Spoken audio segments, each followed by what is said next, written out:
Tough conversations can pop up anywhere, whether it's in the sword alley, the pickup cab, or over supper at the kitchen table. And let's be honest, navigating those talks can leave everyone involved feeling frustrated, unheard, or stuck.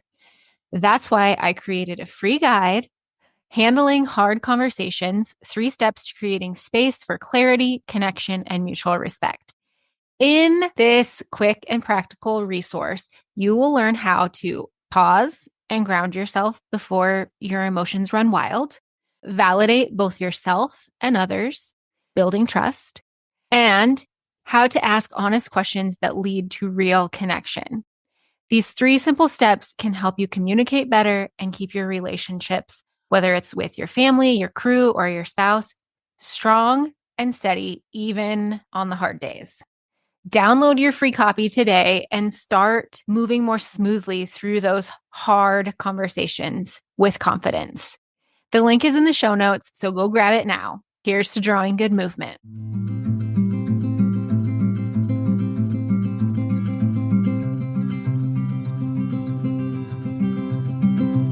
I'll carry you, you carry me, we'll help each other through it. Come on and say good movement draws good movement. Welcome to Good Movement Draws Good Movement, the podcast where farmers, ranchers, and rural folks can grow relationally through awareness, understanding, and effective communication. Hey, it's T. I'm your host, and I, along with my guests, will be covering topics related to drawing good movement. Things like self and social awareness, brain science, positive psychology, extending grace, and so much more. We'll share tools that can help you understand why you are the way you are, why others are the way they are, and how you can use that to step out of self-told lies with grace and compassion to draw good movement in conversations, relationships, and life in rural America. Let's go draw good movement. Welcome back to the Good Movement Draws Good Movement podcast. If you tuned in last week, you know we talked about apologies. We talked about what they are, what they're not, how to extend them, how to receive them. And in that discussion, I touched on the topic of never receiving the apology that you're longing for. And this is something that happens. Sometimes we don't get that apology that we're hoping for, wishing for, want more than anything. The apology that we think will change it all. And I've been there. I have been there waiting on the apology, the acknowledgement, the validation. I've been there. And I would be lying if I said I never thought that I couldn't move on without the apology or until I got the apology. And that's what this episode is about. It's about what happens when we don't get that apology that we're looking for. It's about reclaiming our power. Because the truth is, you may never get the apology, the change behavior, the acknowledgement, the validation that you're looking for. You may not get that. And you can still heal. So let's talk about why we long for apologies and validation. Well, to put it simply, it's because we're human. And humans, as we've discussed in several past episodes, are wired for connection. We long for attachment. And our brains do not like mystery, and they think they need closure and understanding. So it's totally normal and not shocking to me at all that we want someone or people to say to us, "You were right. I hurt you. I see it now." As humans, all we want is to be connected, to be seen, heard, and known. And when we don't get that, it hurts and it feels like loss of connection, because a lot of times it is loss of connection. And we fall into the trap of the false promise of if only they'd apologize, then I could move on. If only they'd validate me in this, then I could heal.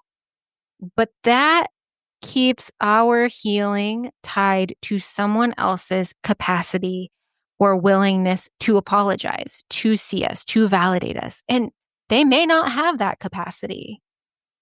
But that doesn't mean that we can't heal. We can heal. And what that looks like, healing without an apology, it looks like this. It looks like acknowledging your own pain.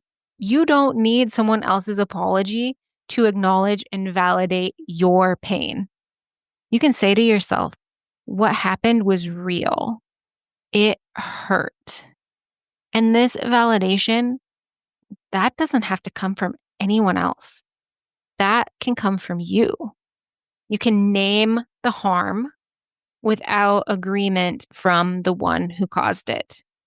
So if someone hurt you, you don't need them to agree that they hurt you. You don't need the other party to co-sign on your experience for it to be true. You don't need them to understand. You might not even understand yourself, but that doesn't mean that what you're feeling isn't valid. And you can grieve what you didn't get. And that might be the hardest part. Grieving, not just what happened, but the fact that the repair may never come. You reclaim your power, though, when you stop waiting for that apology that may never come. And you can do that by saying something to yourself like, they may never own what they did, but I'm not going to let that keep owning me. They may never own what they did, but I am not going to let that keep owning me. Forgiveness isn't the same as forgetting. You're not forgetting anything. You are letting go of the debt that they likely will never pay. You are letting go of waiting on that apology. You're letting go, you're freeing yourself so that you can move forward.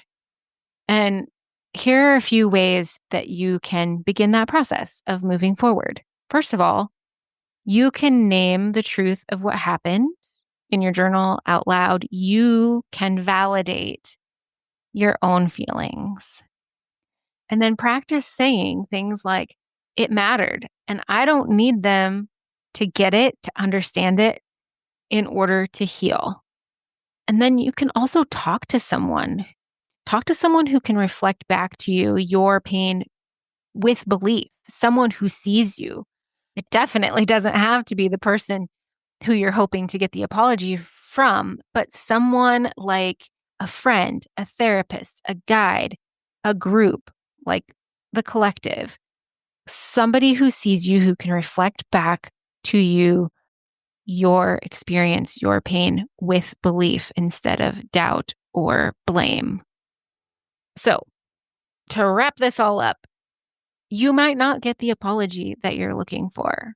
You might not get that validation, and you can still heal. Wanting validation does not make you weak. It makes you human. And healing is still possible.